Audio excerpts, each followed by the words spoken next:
पूरक अनुदान की मांगों पर पार्टी की तरफ से मुझे बोलने का मौका दिया।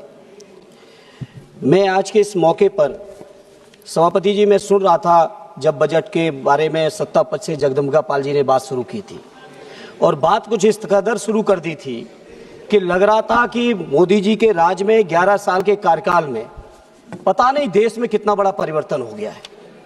समाजवादी, अरे सुनते चलिए, भी सुनाएंगे। सभापति जी, समाजवादी पार्टी की ओर से माननीय अखिलेश यादव जी की ओर से इतना स्वामी राम जी को वहाँ बैठाए पीछे, भगवान राम जी का जो पात्र लेके जिनके नाम पे चुनाव जीते हो, कम से कम सीट तो उनको आगे दे दो, ये मैं अनुरोध करूंगा। सीट तो आगे दे दो, भगवान राम के सम्मान तो कर दीजिए। उन्हें आगे बैठाना चाहिए। सभापति जी, नहीं, आप आगे आइए।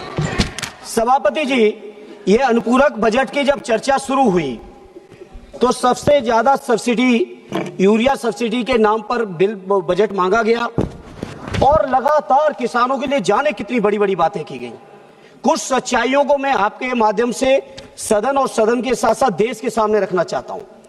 जब 2014 में यूपीए की सरकार थी, उस समय देश के किसानों के ऊपर केवल 7.5 लाख करोड़ कर्ज था और 11 साल में वो 7.5 लाख करोड़ कर्ज बढ़ के 28.5 लाख करोड़ हो चुका है।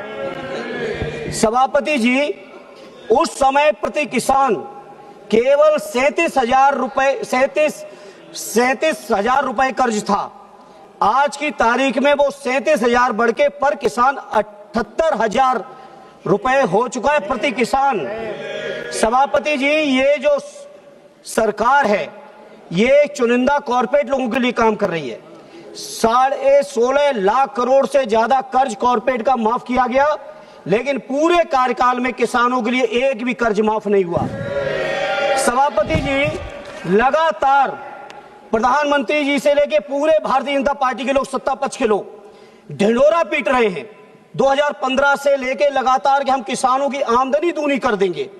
हमारे पास डेटा है, पूरे के पूरे 11 साल में किसानों की आमदनी केवल प्रति किसान 1,000 रुपए बढ़ी है।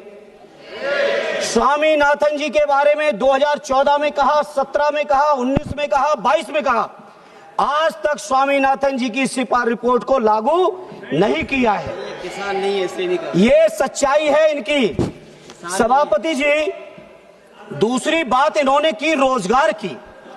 रोजगार के मामले में जो लोग पहले से नौकरी कर रहे हैं, कहीं पेट्रोल पंप पे कोई अगर वो सेल्समैन बना हुआ है, पेट्रोल भर रहा है, कोई घुमचे वाला, तमाम तरीके के सर्वे करा के, फर्जी आंकड़े पेश करके, और अब तो विदेशी संस्थाएं भी यहां तक कहने लगी कि हिंदुस्तान की तरफ से फर्जी आंकड़े पेश किए जा रहे हैं। तो इसलिए सभापति जी, मैं आपके सामने बात करना चाहता हूं।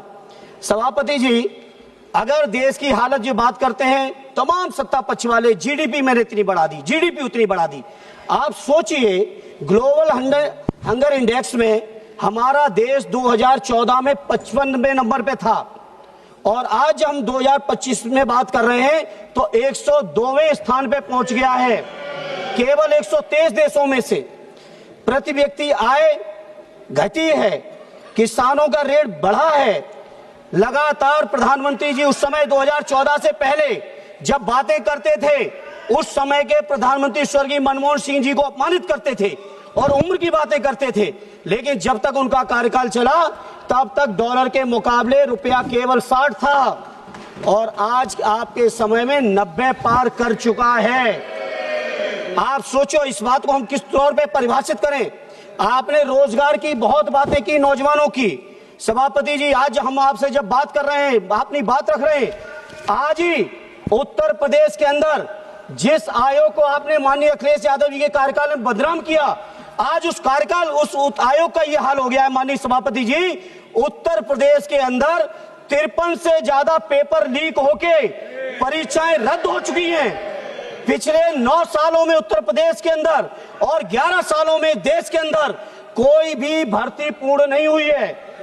और आज जब हम आपसे बात कर रहे हैं माननीय सभापति जी, इस समय इलाहाबाद के लोक सेवा आयोग में उत्तर प्रदेश के हजारों नौजवान अपनी बात को रखने के लिए, वहां के निमित्ताओं को दूर करने के लिए जब इलाहाबाद के आयोग के सामने खड़े थे तो आप विजुअल्स, आप महिला हैं, आप संवेदनशील हैं, आप देख के आश्चर्य करोगी कि किस तरह से वहां के नौजवानों को, युवकों को, युवतियों को लाठी चार्ज करके, बाल पकड़ के घसीटा जा रहा है। अमानवीय व्यवहार आज प्रयागराज और इलाहाबाद में हो रहा है।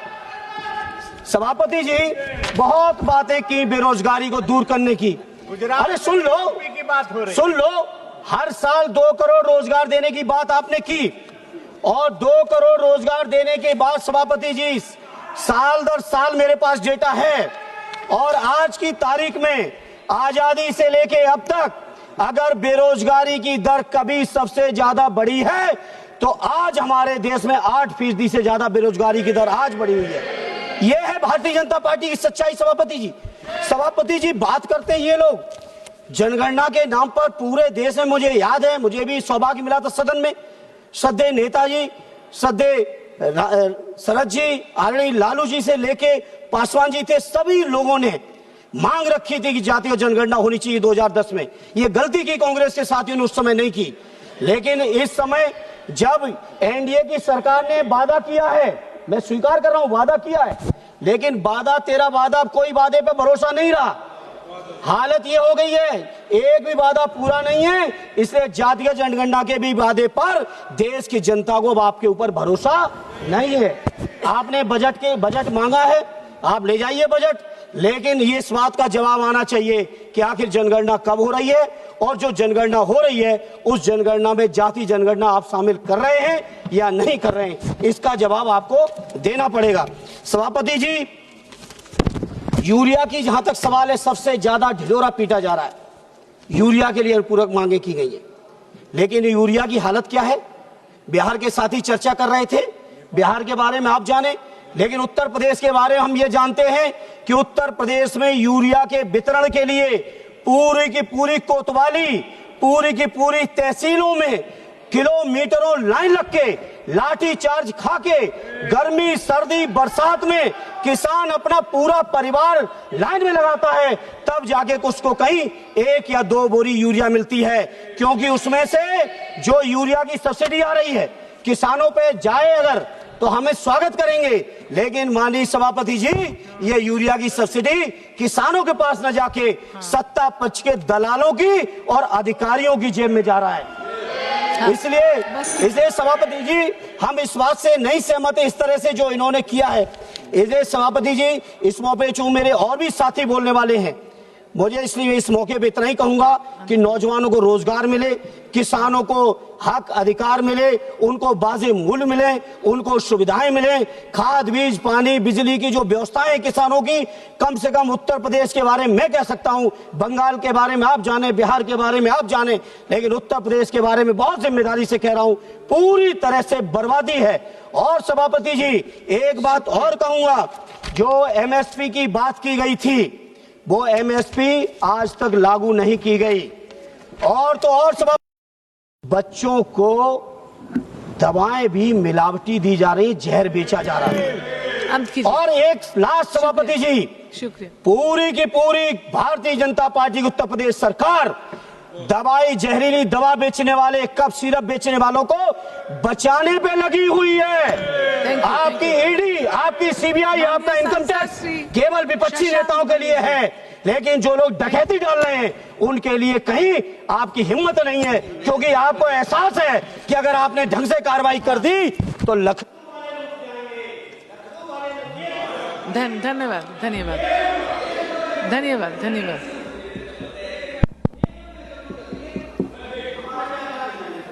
बोलिए।